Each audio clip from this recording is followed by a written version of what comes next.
Can the shadowing exercise replace English conversation practice?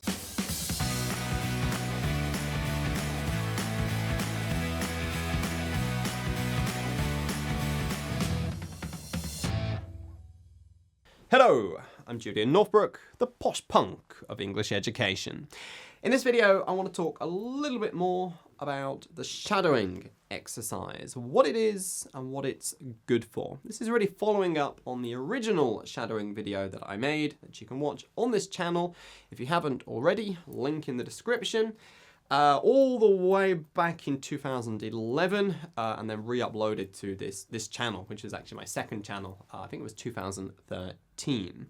My thinking has changed a lot since then, but also there were loads of questions about it that I never bothered to address, so I'm addressing them now. One such, well, not a question, a comment that I felt needed to be addressed here was, actually I'm not going to read out the whole comment, but I will link to it in the description, or I'll copy paste it into the description. But basically the gist of the very long comment, it's a bit messy so I'm going to paraphrase it, is that anyone who has learned a foreign language knows that nothing can replace real conversation.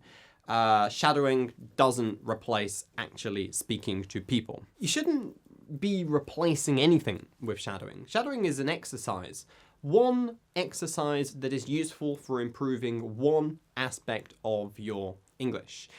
It is useful for improving what I call the physical side of fluency. What I mean by that, we can really think of fluency as being this multi-faceted thing. First off, to speak a language well, you need the language. If you don't have the words and the phrases and the expressions you need to express the things that you want to express, well, you're not going to be able to say them. So first of all, you actually need knowledge of the language. You also need background knowledge of the things that you want to talk about. If you know jack shit about the topic that you're trying to talk about, then it's pretty obvious that you're not going to be able to talk fluently about that thing. For example, I can talk about psycholinguistics in Japanese, my second language, better than most Japanese people. But that's because most Japanese people don't have a clue what psycholinguistics even is.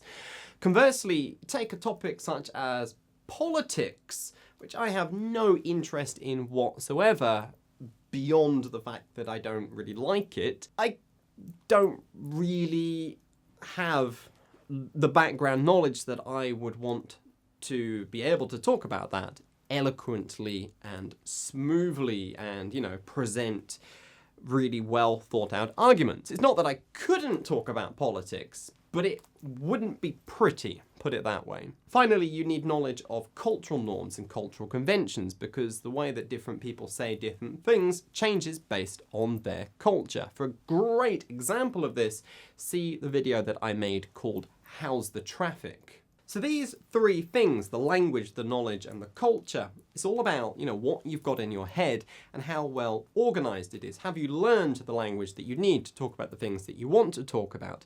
Is it, you know, all sorted out and organized well in your head? Do you have the, you know, the knowledge of what it is that you're talking about? These are, I guess, what we would call creative aspects of fluency, in that you are creating phrases and sentences in your mind and then producing those. But we can also say that there is another important aspect of fluency, and this is where shadowing comes in. That is the physical side of fluency. Different languages work in different ways, and importantly, they have different sounds, different ways of saying things. Japanese has a very tight, very repetitive rhythm. It's quite flat compared to English, which is stressed based and is, you know, it goes up and it goes down.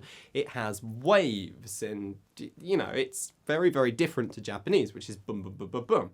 Then we have, you know, languages like Chinese, which have tones, and the point is there are all kinds of different ways to speak a language. Well, you need to get good at doing that, and it's quite likely that if your first language is very, very different, especially to English, you aren't going to be used to using your mouth muscles in this kind of way. Then we've got the rhythm, the tone, the intonation with which people speak. These are all things that you've got to get used to. Then we've got the way that people pause, the way that we chunk language, because we don't speak in words and rules. No, we speak in chunks.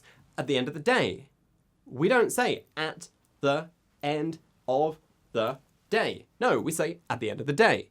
This is chunking. This is all part of the physical side of fluency.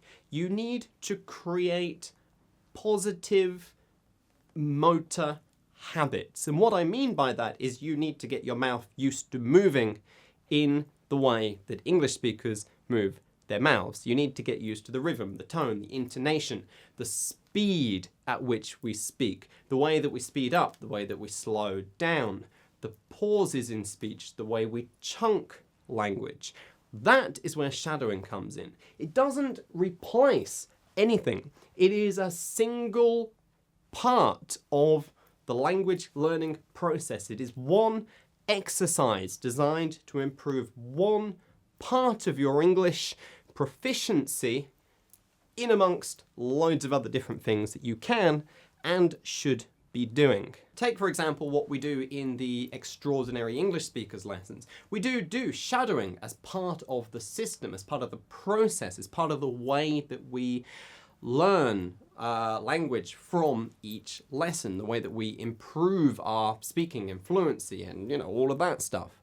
But it's only one exercise as part of a process. And in fact, it's actually the final exercise, or depending on how you do it, it's the final exercise that we do, because shadowing is far more effective after you've gone through the input stages. We do one exercise designed to perfect your listening, to get you accustomed to the language, to get you noticing things about the language.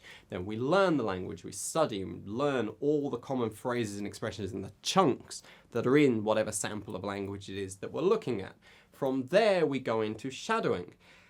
Again, it's part of a more rounded, of a whole process. So the point is, it doesn't replace anything. It shouldn't replace actually speaking in conversation. It should be part of, a more rounded, of a whole process for improving your English. That whole process is, of course, described in my book, Master English Fast, An Uncommon Guide to Speaking Extraordinary English.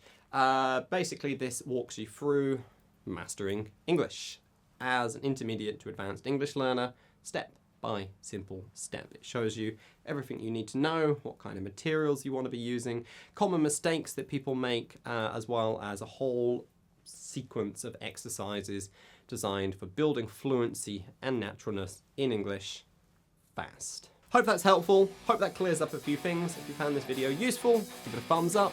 If you hated it, doesn't matter, give it a thumbs down. I'll see you in the next video. Goodbye.